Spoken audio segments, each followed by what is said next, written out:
Passengers have been crying out for a revamp of Dublin's bus service for decades. And now finally, one is on the way.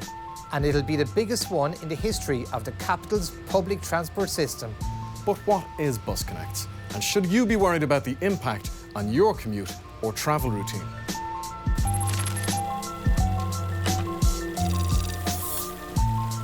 The bus from Clonskeagh to Ballymun runs right across the city of Dublin.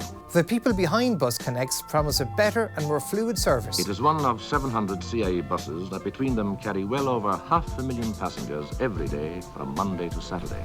With integrated ticketing, simplified fare structure and new signage. So far, so good. So what's the controversy?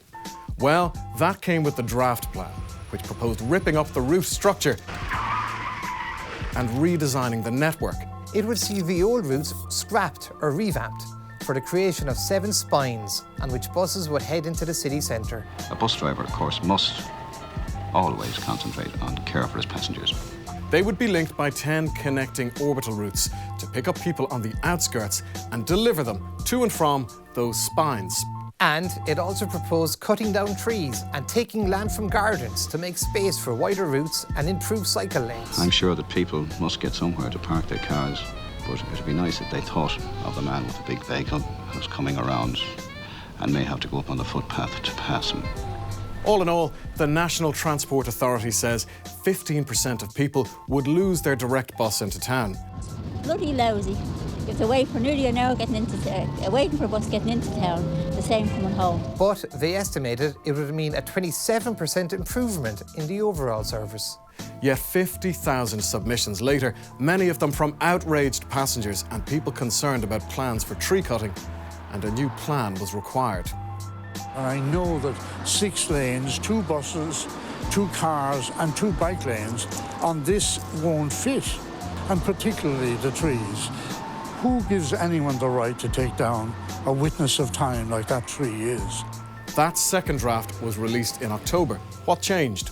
The plans for tree cutting and road widening were, well, parked. For now. An extra spine was added to the route plan and tweaks were made to keep certain links to schools and shops. In the end, the number of users expected to lose their direct bus to town was down to 5% from 15%. While the estimated service improvement is now 22% rather than 27%. And the reaction to that was far less heated. The NTA now says it believes all the major concerns have been addressed. But there are still people worried about what's going to happen with the tree cutting and road widening plans, which have been paused for now. Not to mention passengers irritated at route changes. The final network design will be unveiled early next year. The first changes will be rolled out near the end of 2020, at which point you can decide whether we've gone in the right direction or taken a wrong turn with the capital's bus plans.